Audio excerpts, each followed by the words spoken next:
wake that ass up. In the morning. The Breakfast Club. Morning, everybody. It's DJ NV, Jess Hilarious, Charlamagne the Guy. We are the Breakfast Club. We got some special guests joining us today. Yes, indeed. From the shop. No, I said the shop. From the shop, we got Maverick Carter and Paul Rivera. Welcome, fellas. Thank you for having us. Thanks for having us. What's up, Jess? How y'all feeling? Feeling fantastic. Thank you for having us. Yeah. How long y'all known each other? We met in 2009, I'm going to say. Yeah. At Nike. P was working at Nike. I started my career at Nike as an intern long time ago, 20-something years. Mm-hmm. P was then, I don't know what year you started working there. Yeah, 07. 07, and then we met in 08, 09, around there. But it's like dog years when you spend so much time with someone. So what did y'all do at Nike? And is it Nike or Nike? I never. Nike. It's Nike. What did y'all do? And by the way, I don't work there, but people always say the check. They don't use the swoosh. They always say the swoosh. The swoosh. People say the check. But I was an intern in 2001. Mm-hmm. Then I was a consultant. Then they employed me. I dropped out of school and started working there. Mm-hmm. And I worked in sports marketing.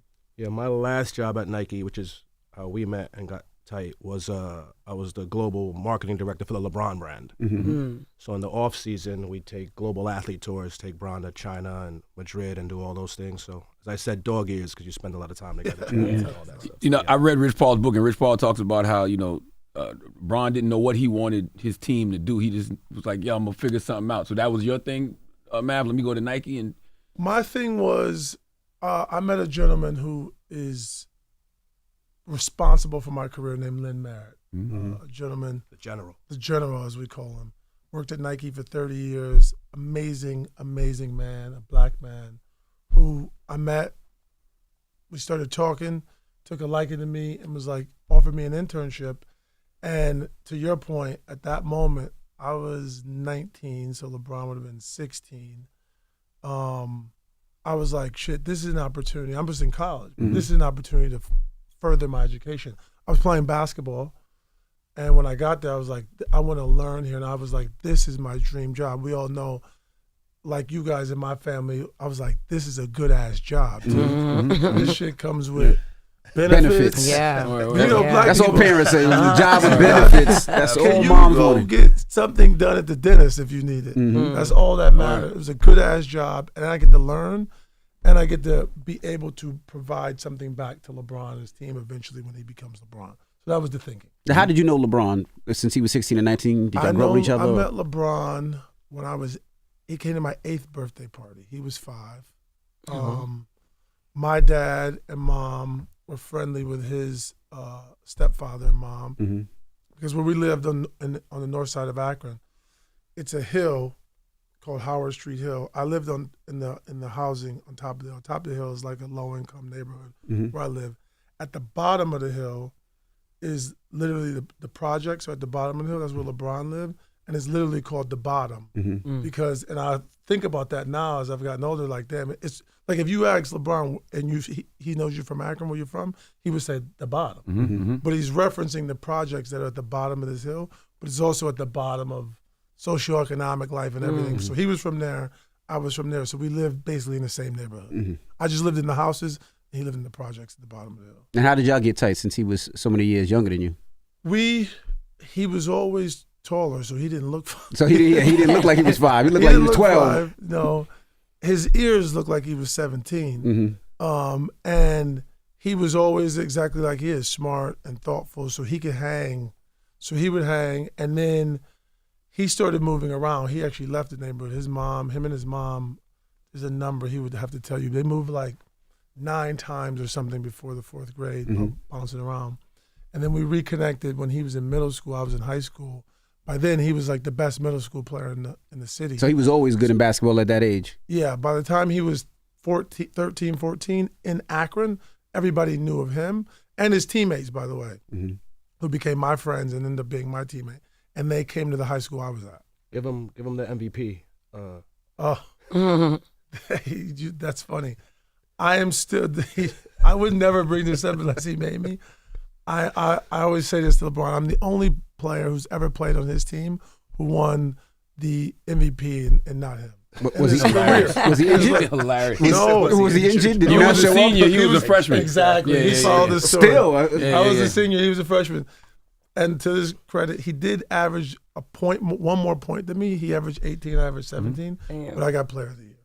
Because you was a senior. Because they gave it to you because you was a senior. I think so. So you ain't deserve it. So he really. No, I was I'm just messing with you. I'm just messing with you. Where do you get your demeanor though, man? Because you have a royal air. Like Royal. Yeah, you talk like a royal sometimes. Really? Yeah. Very much. Even his sweater. Even his sweater. Says UK. I'm not gonna lie. I thought you were from over there too, because I was like, oh, he must be from royal UK. energy. I was like, Like, when did he move to the I'm States? Maverick I Carter. got to go to work sweater. I got to go make the. Just say your sweater giving royal. I'll take it though. I'll take that. I like it. it. Yeah, it's nothing wrong with it. My demeanor is a cross between my mom and my dad. My mom is super chill, easygoing woman, and my dad is doesn't shut up, gets ignorant, and I had a thing with my dad that I really had to one time tell him. My dad was this guy. I once had to tell him I moved out. I was living on I was 26, had my own place, renovated the shit and everything. He would still come in my house, and like, you know, like you walk in the house, you take your shoes off, and you might do that on Monday, and you might not touch those shoes again. You're like, I'm gonna leave these at the door. I might fuck with him again later in the week. He might come in my house, and he's just say, and I come out, and he came in, and my shoes are gone. So I had to tell him like, yo, my man, listen, I will always, always be your son, but I am not your kid anymore. If you come in my house, you don't pick up things and take shit without telling me. You don't. There's rules in my house. Yeah. And I'm fine if you don't like the rules. You don't come here. I'll visit you at your house if you don't like.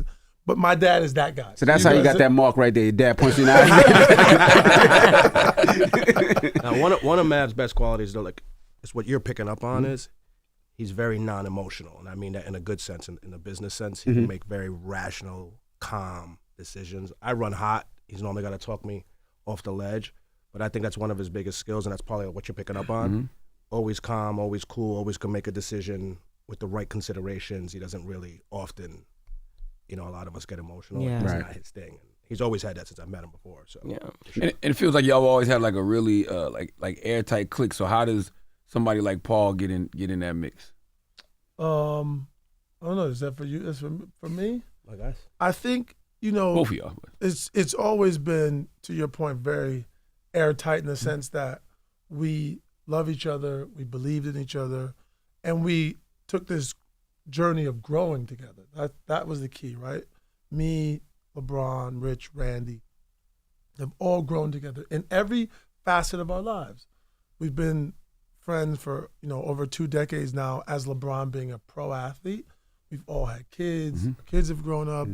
We've seen grown to be husbands, fathers, boyfriends, friends, and then we also grew in business too. But we always kept those two things running parallel to each other but separate. Meaning, I always tell people when me, LeBron, Rich, and Randy are together, even to this day, it's not business 24/7.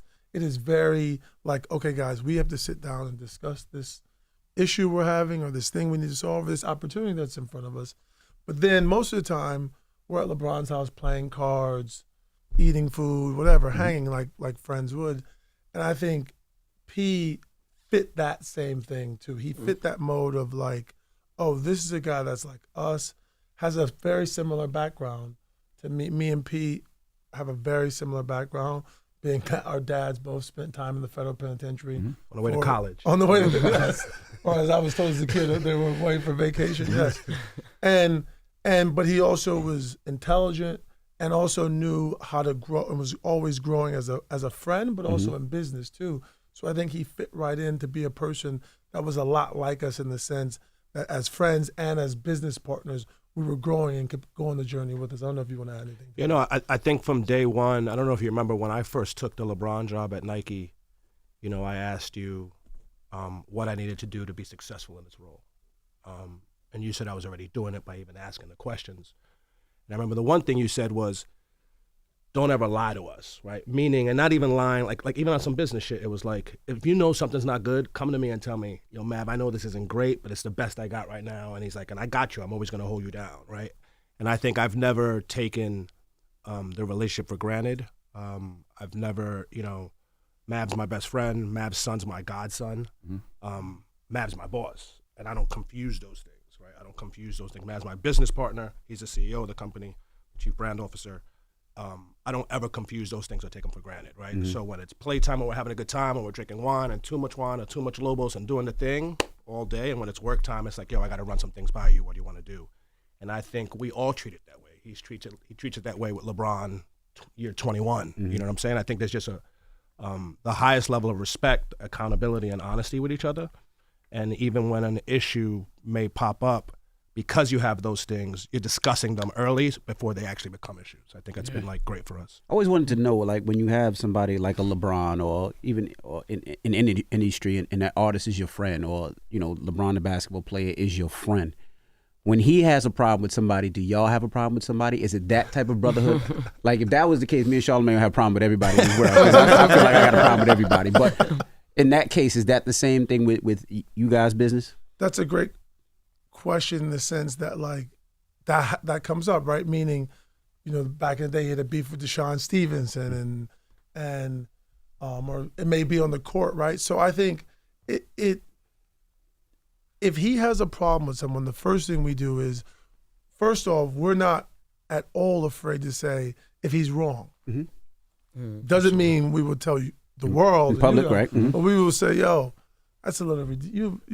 We were having this discussion yesterday. That's why I'm laughing. With one of us who was saying something. We were like, yo, you're wrong, man. You're going the wrong way on this. So that's number one.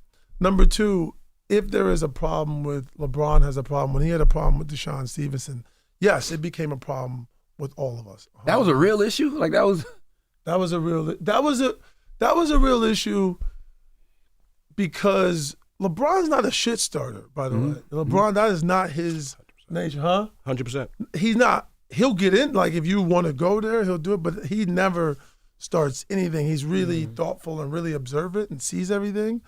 In fact, I always tell him he'd be a much better caseworker than basketball player. He sees everything. Like, he's the guy that, like, you know, like, you go to this house to have dinner, he'll be like, yo, Envy, 3 cookies? You're like, God damn, man. Like, you got a chef here, they're making cookies. Let me eat a cookie and, like, get the hell off my case.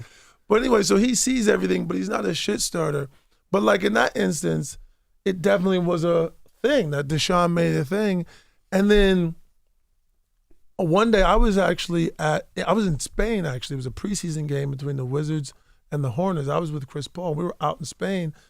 And they acted like they really wanted to do something to me. Like a couple of Wizards players, like where I felt like nothing happened. But you know how you be, like, I was in a club in Spain. Yeah, that's his like, man. That's his man right there. Yeah, and it was Deshaun and 2 guys. I was by myself. I was with Chris, but they maybe had left. I was just hanging. It was packed in Barcelona.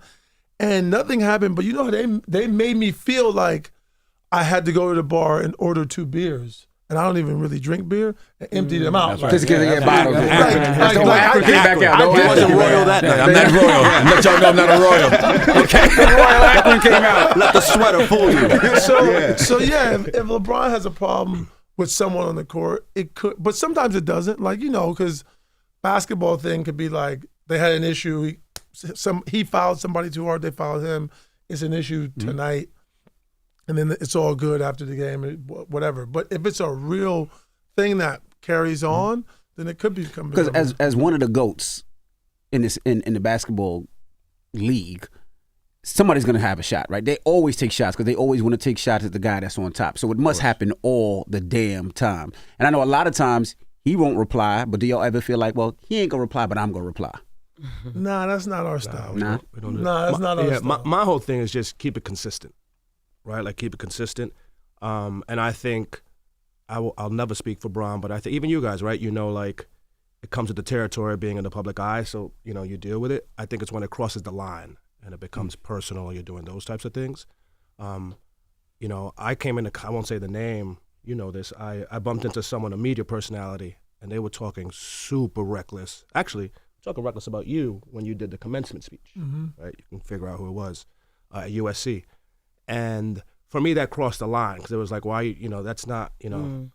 So when I saw the person, I didn't have a problem with them or anything like that, but I'm also not cool with you. and the person came up to me and was like, yo, what's good? Love everything y'all Yeah, I'm not doing. I shaking have a your problem hand. with that. Yeah, Right? yeah, yeah, I have a yeah. problem with that. And I just told him, I'm like, yo, like, don't do that. He's like, what do you mean? I'm like, just keep it consistent. Like, you talk, and he was like, nah, that's just for the thing. I'm like, nah, that's not what we do. So I think to Mav's point, we're never gonna start. We're not, we're businessmen, we're dads, but at the same time, just keep it consistent. And there are lines that shouldn't be crossed, just as men. Last question about the Deshaun. by the way. You don't know who that was? I gotta find out after this who it I was. don't remember that one. Did Jay-Z song agitate that situation when Jay-Z did that freestyle? Yeah, for sure. That was, Yeah. Thanks, Hov. And Jay called me. I'll never forget. He freestyled that for sure. He called me one night. It was late at night. I was in Ohio, and Jay was on tour, and he had just go up the stage in Oakland. Because he was too short. Yeah. That's Was my That's my name LeBron. was. Yeah. We ain't got He called me. He was like, I could still hear him like breathing hard. He just up stage. He was like, yo, I was on stage, and he came up with that shit on stage in Oakland. Jay came up with that, got off stage, called me, was like, yo, I got this, and rapped it to me through the phone. I was like, shit, and I knew right away, like, oh, this is gonna make this thing. That's Bigger, this yeah. thing is gonna, and I was like, let's go. And he put it out, I don't know, like a week later, and of course, elevated it. Still plays to Mad this day. verse. Still plays to this day. Day. There's a Mav verse y'all haven't heard. You want it till you got 16 on there? No chance. How instrumental has Jay been in y'all growth as businessmen and just men? Period. One of the 2-3 most important people in our lives, both personally and professionally, because we were fortunate enough to start hanging with Jay about the same time I had that internship. I was 19. Bron was 16 when we first met Jay in Chicago. I always remember how long it was because the first time we met Jay, we met Biggs and Tata first, and then we went up to see Jay in his room at the Ritz. And when he came down the stairs, he was rapping H to the Izzo, and he was like, yo, and they started talking about, he was like, yo, I got the single for the album. So Blueprint wasn't out yet. It was right then. And everything, not just Jay, but his whole crew, we looked to them and modeled our thing like that's what we want to be like for sure. And we modeled, so everything we did, thought, do, think is modeled and thought about that. And then we all became separately personal friends with Jay. We all have personal separate relationships with Jay that have ebbed and flowed over years, meaning that spend a lot of time, then we move, whatever, but it's always been personal and professional. Professional in the sense that we modeled it and studied and learned, and personally because we all became personal friends with him that can call him and go see him, and Randy has a relationship with him, and LeBron has a different relationship than I do, and we all have these relationships with him that go back and forth. We're all in a group text with him with P now, so we're always talking and laughing, and did somebody hear this new song, and what do you think of that, and talking music, talking business, talking life. Sports is a big connection for us. We own a suite at SoFi with Jay together, so been extremely instrumental. And it's dope to this day, when we do something business-wise, I'll be like, I see y'all. Yes. It's always dope, like he's the big homie, like, so. That's nice. Yeah, he shows. Let's talk the shop. So, why the seasons be so short? He's in charge of the show. Oh, now you're going to He said I'm the boss, I get but those. he's in charge. Because y'all know people want more. I mean, and it's probably a good thing that you leave people like wanting more, but they be short. How many episodes we gonna get this season? So that's the most consistent feedback we hear for sure. I think if I had to pick, I'd want people to want more than be like, why y'all still up here still talking? Yeah. We film. Charlamagne's been on an episode. You on a great Thank episode, you. actually. Yeah, A it was great fun. episode. Kevin Hart, Kevin Love, Yeah. Lil Nas X. Little Nas X and CJ Hey, McCollum. Gronk, right? No, Gronk wasn't on there. Gronk. You Yeah, said I said Gronk. Gronk. And CJ. Oh, yeah, yes, CJ. they both were. Yeah. Yes. So, look, the episodes, we get lost in the episodes, meaning, and you can speak for, it's like, we're there, we tape for an hour and a half, 2 hours sometimes, but we found the model works a little better when we're shorter, so we're, 30, 35 minutes. I think Mav's only, point on this thing is, let's just make sure the content should dictate how long the episode is. Yeah. Right? So if we have a great hour episode, great. If we have a great 27-minute episode, great. But that's the most consistent feedback we get for sure. But I think that to his point, the person has the hardest job and is the most talented job for the show is the editor. Because as you guys know, or the editor of this show, you're sitting in a room with 5-6 people. The conversation goes this way, goes that way, goes this way, goes that way, and the editor has to string that together. So when you watch it, it feels like one. Because in the room, we're doing all type of shit.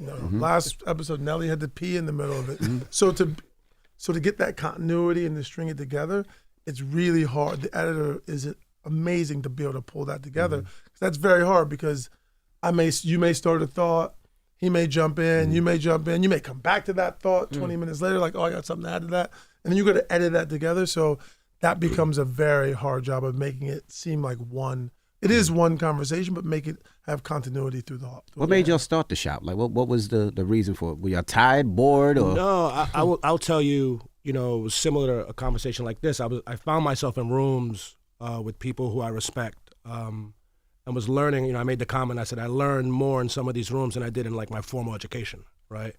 And my point was like, man, I could have used a lot of this information when I was 17, right? So it was like, what can we create that allows people, the 17-year-old versions of PR and Mav, to be a fly on the wall, right? It was supposed to be a podcast at first, and then I took it to Randy, one of our other partners, and as partners often do, he made the idea better and was like, yo, like, we should actually make it like in a shop and have real barbershop conversations. So I think the beauty of it is it was never intended to be a show. It was never intended to be this franchise, this brand, this anything.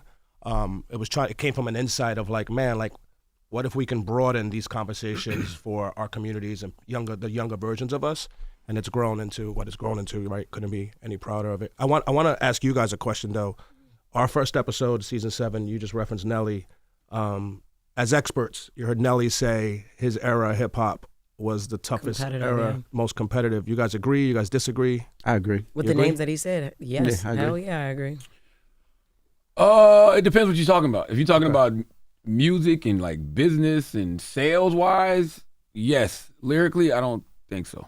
Yeah, no. Yeah, if you're talking lyrics, I don't think that was the Got you. toughest era. Got you. I think he was talking about selling. Yeah, I think it was Yeah, if you're talking talking about sales. selling, probably, yeah, I would say that. Lyrically, which era would you say? I mean, I would say the 94, probably like that whole 94 era when you first got Nas, when you first got Big, when you first got Jay. Like that's when Wu-Tang, like that to me, that would be that era. So Jay thought before that. The 80s? The like late 80s? Kane, Coogee Rap. See, that wasn't my era. Rakim. Yeah. How old are you? 45. Yeah, I'm 42. Yeah, I remember. I remember it, but little. I didn't live it. Yeah, I didn't live it. It was the same Jay thought. would say that. Yeah, it He would was say like Rakim, lyrically Coogee versus Rap, commercial. Kane. Yeah, Big That's what Daddy Jay Kane. said. That's what he said. Lyrically. Yeah. That's to your question. Nah, I mean I'm from New York, so that era was heavy. The Coogee Raps, the Rakims, the Big Daddy Kanes, but there was nothing like the Jays, the Big, the Nas, and I But know we didn't those- live that late 80s era though. They lived it. Like Jay was Jay lived it. He lived it. Yeah. We didn't live that era. Yeah. Biggie, I mean, during that time, I mean, because you could go back and forth with the lyrics. I did mixtapes back then, and I remember, and I still rap, still play it now, but there was nothing like the Bigs, the Jays, the Nas, when That's that, how I felt. yeah, the And coming up for Outkast, a me, little it lot was- later. It was Bow Wow and Romeo. Oh, good. When I came up. So, they would get in. Bow get Wow, it one in. of your goats, Maverick. You can't front on Bow Wow. That's Ohio. You cannot front on Bow Wow. Claim him. Bow Wow no. is Claim him. fantastic and always been entertaining. Yeah. I love it. Nice gowns. Nice Yeah, it's gowns. royal. That's a royal answer. You see? Yes, it is. I like that. What was your answer to what Nelly said? What was your thoughts on it? Being from New York as well, I think that era. I think You think which one? Mid-90s? yeah, I think so. I think but your point, Charlamagne, is the right one. It's like depends what the metric is we're talking about. Well- If we're talking about lyricism or we're talking about just successful records sold. Well, the problem the reason why you can't do it on successful records sold because it's not apples to apples. Lyrics is apples to apples. Like who can really write songs? Because based on records sold, well, then you have to track hip hop's growth as a genre. Like hip hop was just bigger. Like the reason Nelly and Eminem and Jay could sell more than the people in the late '80s because hip hop was still underground. Like so, you know what I mean? It's just a little unfair to talk about. But there was no records. streaming, so it made it difficult. You had to go buy records. You had to go to the actual store. Yeah. It was a lot different. And back then, they didn't have the releases like they do now. Now you could just write a record today and put it out tomorrow. Back then, it was set up on a schedule. Sure. It had to come out on a certain quarter. Yeah. And like you said, besides Eminem, Nelly, Jay, you had Nas, you had DMX, who was a beast during that time. You had Ja Rule, that was a beast at that time. Like you had heavy hitters. You're missing maybe the biggest or the biggest. Ooh, Dr. Dre, Cash Money. Cash Money during that time. Stupid amount of records. Like you had those guys that was selling records, and like you said, they would never share a release date because you never wanted to share your sales with somebody. So those were the times. Nelly's interesting though because he was like the overachiever. Nobody had that expectation of Nelly. Including Nelly, if you ask him. Yeah, Nelly was like, I thought we'd make some money, open up a couple liquor stores in the Lugo. Even when he was selling that much, you were like, really? Yeah. Word. Like you didn't expect that of him for sure. I wanted to ask y'all something about the shop because I can't remember if it's the shop or All the Smoke. I can't remember which came first, but it feels like y'all created the new media landscape of athletes having their own platforms. How important do you think that is to them contributing to their narratives and controlling their narratives now? I think, thank you for saying that, by the way.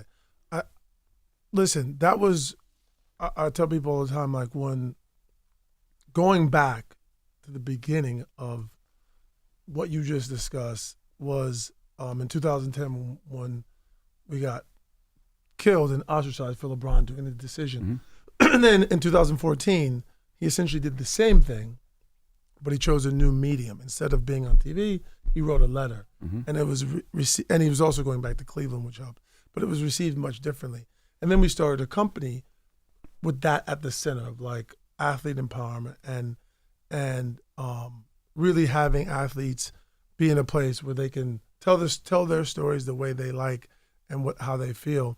And it's gone really far, which is actually what we wanted.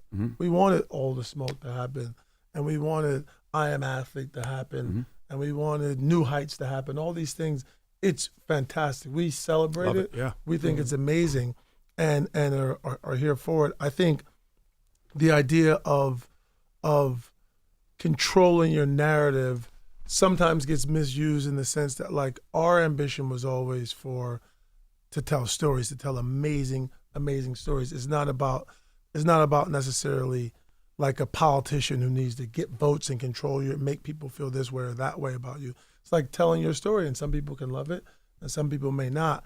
But the fact that all these things have come now is amazing to us, and we celebrate it. And I think for us, it was always about building a company and a place and a brand that represented amazing stories, and the ability to tell amazing stories, and building a place that could work with athletes and give them the proper resources to tell these amazing stories. And we've been fortunate enough to tell a lot of amazing ones, from Muhammad Ali to Neymar to Naomi Osaka to obviously lots of things with LeBron, and win Emmys, and we've been happy. But the thing we're most proud about is that all these now other athletes are doing it too, and we love that. I wanted to ask, because you mentioned when they made the decision to go to Miami, as a team, it was different, right? Because you guys changed the narrative for NBA, right? Meaning most players, they're good players, they stay on that team forever, win, lose, bad or draw. But you guys changed the narrative and saying, hey, these owners make decisions for us. Now we're going to make our own decisions to see where we want to go, where we want to play with. And that changed the NBA forever. How was that conversation as a team? Because I'm sure somebody on the team was like, I don't know how this is going to come across. Because y'all bossed up was like, well, fuck it. We're going to do it our way anyway. I remember Rich Paul vividly being upset during the decision on Twitter. Like, he was, Totally. I remember that. Completely. It gets interesting that what you just said, but Rich, he was vividly upset. He was right, by the way, for the thing he was saying and feeling. But LeBron was right also, and those two things can be mutually exclusive. You don't have to have a right and a wrong. Right. Two things can be right at the same time. LeBron was right in the sense that here's the one thing LeBron has a quality that Jay-Z has. I always tell people this. LeBron always knows what's right for him. It's a quality that I wish I had, and would probably always. He just nails it all the time. He always nails it. Jay is like that. Jay always knows, I'm gonna do this song. I'm gonna do this feature, not that feature. You like why? He can't explain it to you. But if you ask LeBron, man, should I have chicken or fish tonight? He's like, how the hell do I know what you should eat? Like, but he knows exactly in the most intricate, hard time. Going back to Cleveland, I was like, I don't think this is right. Like, He was like, I'm not going back to Akron. I'm not going to the bottom anymore. I'm done with the bottom. Pause. I moved to LA. I did not go back actually, but I thought it was not right because of Dan Gilbert, the owner in Cleveland. I'm like, why would that man said that After about he talk you? crazy, yeah. Why would you go back and help him? And he knew, and he said something to me. He says, Mav, I'm in favor of progress over pride. Get rid of your pride. You're making a prideful statement. And I was like, I am, and I'm going to make it again. I'm like, I would not do that. I would have not ever went back to Cleveland. He knew that was right for him. So LeBron always was able to do that. And I think, to your point, you said he changed what happens in the NBA. But the fact of the matter is, again, a bit like hip hop, the NBA has just gotten bigger, more talked about, more. Players have, like, Kareem left the Bucks and went to, like, players have done that before. That wasn't a new idea, Shaq. But it just became bigger, the conversions of LeBron, how big the NBA was. We did the decision. All those things combined made it seem much bigger. But LeBron always knows. He has a sense, like a sixth sense of, like, I should do this and not that. I mean, it was good. That's his greatest championship. Like that's Which one? Cleveland. Going back. Yeah, that's the one. I mean, that's a good question. Like, are all championships created equal? No. The answer is no. No, absolutely not. I always said if LeBron stayed 20 years in Cleveland, or 21 years, and had that one ring, I think the argument between him and MJ wouldn't be what it is. What do you mean? I think people might give it up to Bron definitively. Oh, got it. I You're saying really that do. one ring means more than the 4, you think? Yeah, absolutely. And I think Paul will 100%. agree. I think if he comes to New York and wins one in New York, Don't get me in trouble. You know, I wanted to ask about the shot, Paul. What's up, baby? That was a risk, right? Putting an active player and giving them a platform then and letting them talk freely? Maybe so, but to Mav's earlier point, Ron is so clear in what makes sense for him, and I think it's never risk if it's authentic to you, right? Like if you believe in what you're saying. I think Bron has always been very clear on what he wants to say, how he wants to say it, and double down on it, stand on business, as the kids say.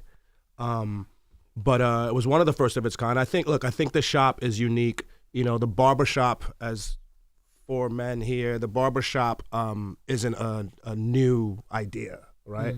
I think what was different from ours was the diverse rooms and voices we put in a room, and the conversations we have. What you won't hear in the shop is like, who's the best basketball player ever? I mean, it's LeBron, but neither here nor there. Like, you won't hear any of those things. Not the best. He's The greatest it's of all debatable. time. No, come on. We'll take it. It's still Michael. It's still Kobe. Fair. There's All another greats. kid. There's another kid from Akron you can put in there too. Maverick He was Carter? born in Akron. Maverick Carter. Steph Curry. Not in the GOAT conversation. Yes. Nah. Of all time. Paul, stop. Of all time? Yes. Steph Curry revolutionized Now, Steph's basketball. great, to be clear. Steph, Yeah. greatest shooter of all time for sure. Yeah. Yeah. And he beat Bron 3-1 in NBA Finals. Well, Golden State beat. No one beat Bron. They didn't play one-on-one. Yeah. Well, Thank you, Jess. It's gonna be a good tussling. Just lean back in his chair. I love Good that. tussling. I'm about to that. put my Royal shirt on and I love that. But no, I mean, look, the shop. What And makes the it conversation is there though. Yeah, no, but what makes it different for me of the shop is just these conversations, right? The conversations we have, and I think not trend, but the product. When you think about it, is it all feels like an extension of the conversation we're trying to have with our community, right? We view the shop not just as a show anymore. We view it as a brand, but more importantly, as a platform to have those conversations. So, like, the men's grooming line was just an extension of those conversations. It makes sense. And you'll see more of it, right? You'll see, we've taken the shop from a show to live experiences, HBCU tour. I saw you on one of the tours, live city tour, products, experiences, all those things. So, we're treating it like a platform and want to make sure we're just authentic to like that barbershop experience. Absolutely. How do you pick your guests? Because not any and everybody can just get on the shop. You know what I mean? Like, how do you guys scout out your guests?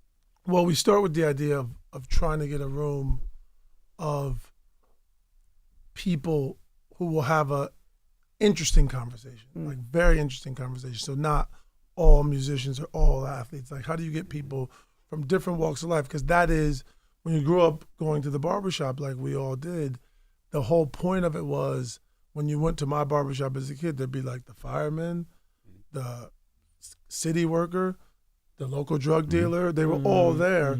The conversation kind of ebbed and flowed and took these twists and turns. It would start off like talking about high school football. Then you might talk about NFL football. But then it might go into the politics of the city and what's happening with the mayor. And, there was always the guy in there who was preaching like, we should be paying more attention to politics and education. So we try and bring that to life, that feeling of like, these are all different people. You have the mom in there with her son. So women were always represented in the shop. So we try and always go like, okay, how can we create a room of diversity, different people, and also people who won't just agree with each other. My grandmother had a saying that I still say to this day. I say it in the company all the time. If two people always agree, one person isn't needed. That's right. So we try and bring that in our company, but also in the shop, always like to have it doesn't have to be it's not an argument, right? It's like an interesting conversation because to me, I always say, all my friends, all the people I hang with are people that I almost 8 or 9 times out of 10, when I sit and talk with them, they say something to me that I go, damn, I never thought about it that way. Those are the best type of conversations to me. Because that means I'm either learning something or you're pushing me to think about something differently. Doesn't mean I agree with you, but it just means I never thought about it that way. Damn, that's interesting. I need to think. I was having a conversation with a writer yesterday, Wright Thompson. I don't know if you guys know Wright Thompson. Fantastic writer from Mississippi. And he's written this book on Emmett Till that I encourage everyone, called The Barn. And it's very awesome, this book he's written. And it was supposed to be an hour conversation. We were talking about his book. He's wrote many books, but this is his 3rd book, I think. And he's a writer for ESPN, a white dude from a little small town in Mississippi. And I was learning so much, and he was pushing me to think. We went on for 2.5 hours because I was just kept going like, damn, you're right. I never thought about it that way. And think, what about this? And and we were just going back and forth and didn't agree on everything. And he was telling me about and like, those are the best conversations. So we try and bring that feeling to the shop, because that was the feeling I had as a kid in the shop. A lot of the shit that I know and feel, my demeanor, comes from the barbershop I grew up in. Kareem's on Mildred and Howard, on the corner of Mildred and Howard. I grew up going there. That everything about me comes from that place. What's the difference between the shop and Mavericks with Mav Carter, or even now LeBron show with JJ Redick? Like, what's going to separate those 3 shows? Great question. LeBron show, I don't know if you guys have watched it. A new episode comes today or tomorrow. Too high level for me. I was about to say. It is. That is not for the casual basketball. It is 2 scientists. Yes. Mind the game. It's LeBron, Mind the Game with LeBron and JJ Redick is like watching 2 scientists talk about, mixing chemicals in a laboratory, or 2 wine sommeliers talking about, the soil in which. So that is Absolutely. a very. It's so deep. In fact, when you watch it, there's a key for like when they use a term that you have to. And listen, I played basketball at a pretty high. I played Division I basketball in the Mid-American Conference, so I feel like I know basketball really well and I can keep up. But when they talk, I have to sometimes go, guys, what does that mean? Some of their terms, and then when they say the term, I'm like, okay, I know what that is.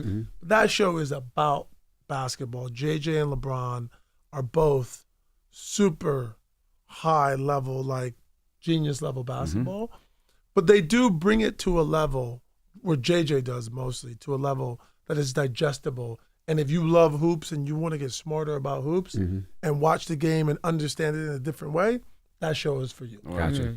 That show is for you. And that show came out last week, the first episode, and they're going to do an episode. And it's going to get great. They eventually will bring guests on, like coaches, other players. But that show is going to be the place for anybody in basketball who wants to go and show, I also know basketball very well. My show is a much different show. Shout out to KP, who runs the Spring Hill brand, who pushed me to do it. I did not want to do it. Not because of any other reason besides I have enough jobs all fucking ready. But it's all about bringing on people who one-on-one will force me to have a conversation where I go, damn, that's interesting. So I had Shonda Rhimes on, who I am a fan of her, but I never watched all of her shows. I am not like a Shonda Land who's seen every episode of every show. But I also go into every episode, not, you guys do this every day, every single day. I don't do it every day. But I don't overly prepare. And the reason I don't overly prepare is because I want to let my actual curiosity just guide me through that conversation, just naturally. I don't want to know too much about you because I actually sit there. I had Jay Shetty on, who I'd never heard of before he came on the show.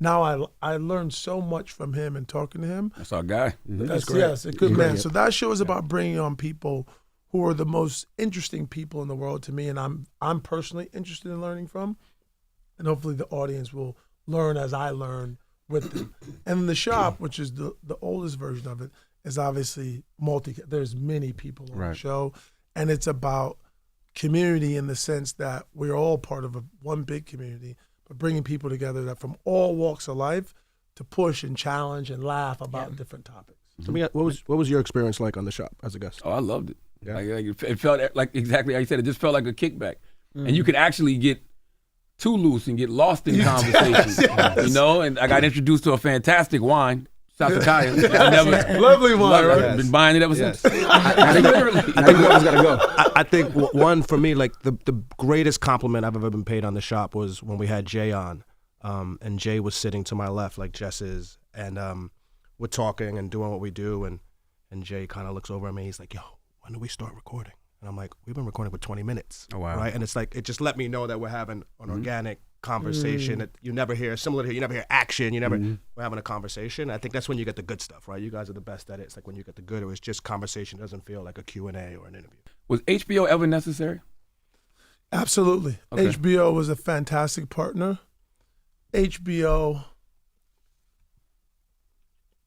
validated the shop because HBO, in my humble opinion, it's not the same anymore, which saddens me a bit. HBO was the Louis Vuitton of TV and media. Yeah. It was the Porsche of TV and media. It was Nike. Like, it was one of those Top brands. of the top, yep. Yeah. When you were on HBO, it meant like, shit, that's an HBO show. When I said to you, are you watching blah, blah, blah, blah? Sopranos, and you go, where's The that? Wire. Like, it's on HBO. You're like, oh. Okay, yeah. Oh, Yep. and all the other networks have had good shows and hits, but HBO getting that stamp. I told the CEO of HBO, Richard Plepler at the time, I said, us having the shop on HBO is like getting your own sneaker at Nike. And he said, I'm going to use that in the boardroom. I said, that's what HBO means. You have a show on HBO, it's literally like, oh, I got my own shoe from Nike. Yeah, So it definitely matters. Yeah, people ask me, I'm like, no one needs the New York Yankees, but they validate you're a New York Yankee, right? And I think for us, to answer your question, Charlamagne, like, we learned a lot from them. They were a great partner for us. Learned a ton in the 4 seasons we were with them. And I think we grew up as a business, as entrepreneurs, as a show, and it was just time for us to, take it on our own and grow our own audience and explore other opportunities. But they were a great partner for us. I think if we could do it all over again, we've said we'd do it again. We'd do, 100%. they would do absolutely the right move at that time. Yeah. And my last question, it feels like 21 years has gone by very quickly. Oh, man. Nobody expected 21 years. You don't, not at this level. So when did y'all start setting up for life after basketball?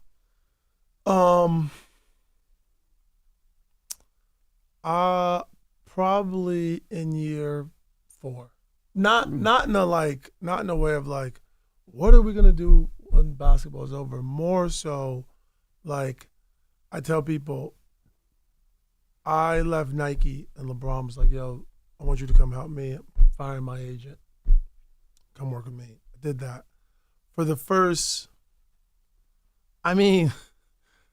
not anymore, but probably as recently as like 3 or 4 years ago. Well, but definitely at the beginning, I started to think my first name was LeBron's and my last name was Friend. Hilarious. That's how I got introduced. Wow. LeBron's Friend. I was like, damn, my last name is Friend and my first name is LeBron. Right. You said 4 years ago they were still doing that? Nah. Not in a way not in a way like that. That's why I corrected myself like at the beginning. But still, for sure, some people go, "Oh, this is Maverick." Yeah. Like, they won't say Friend anymore. They dropped the Friend, which is. But so I would say we didn't start talking about it in a way that was like, what are we going to do when basketball's over? We're going to be very tactical and thoughtful. It wasn't like that.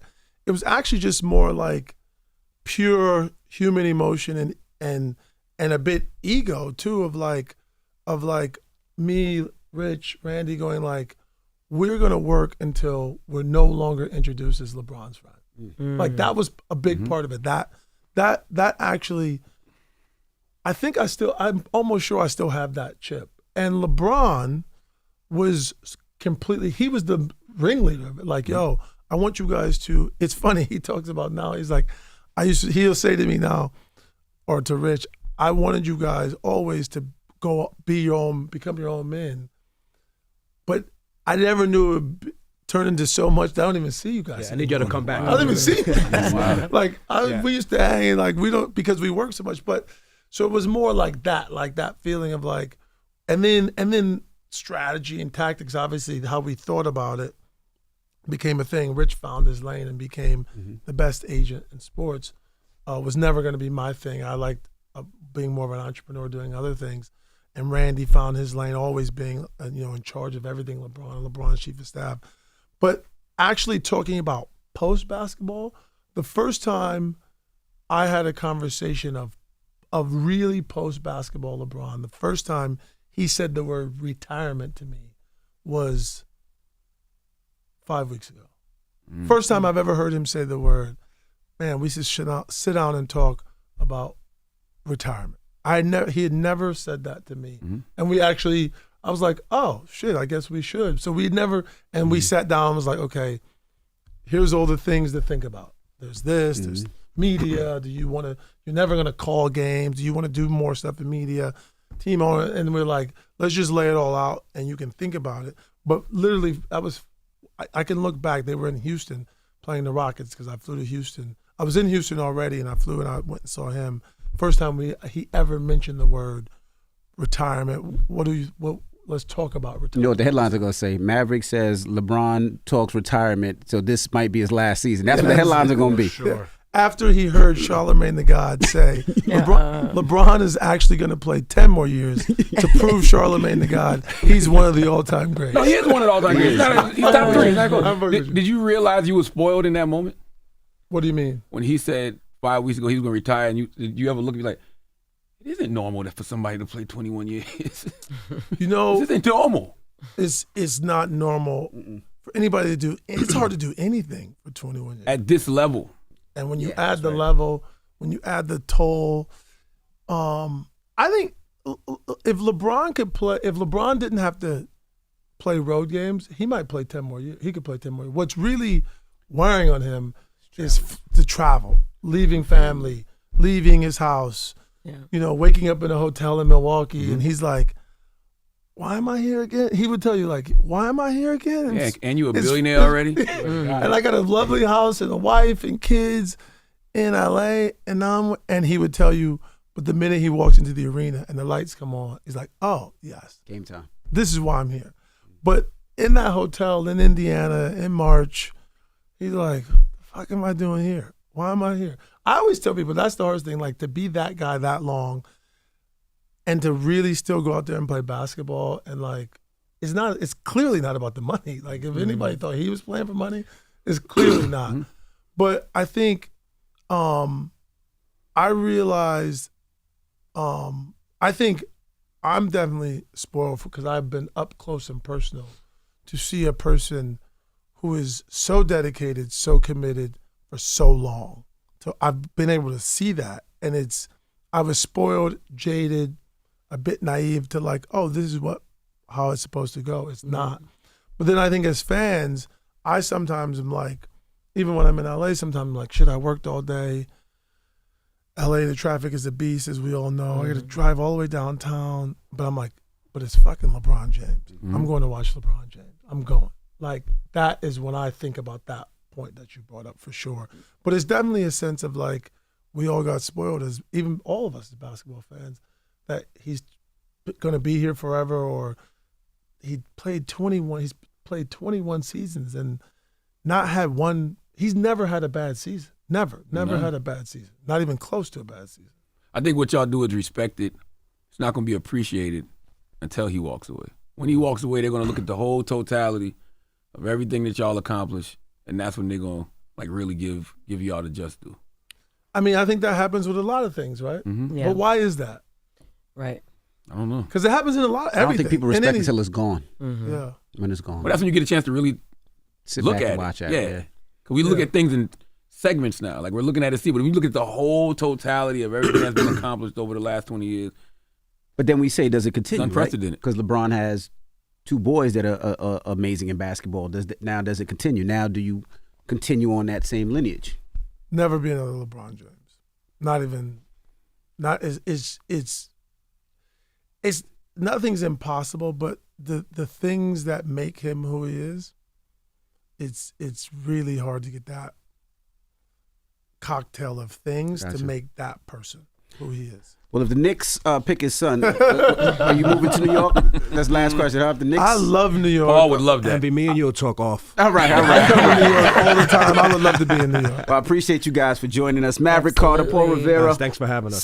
Seventh season of The Season Shop. 7, yep. That's right. The Shop on YouTube. And definitely check out all the grooming products that they Yeah, have we're out leaving there them right for now. you guys, by the way. Appreciate That that they so don't much. have for the moms that bring their Absolutely. sons in the barbershop. But they're for you to start helping them learning grooming, because a lot of young boys and men think grooming and face care is for special occasions. Mm-hmm. It's for every day. That's right. Every day.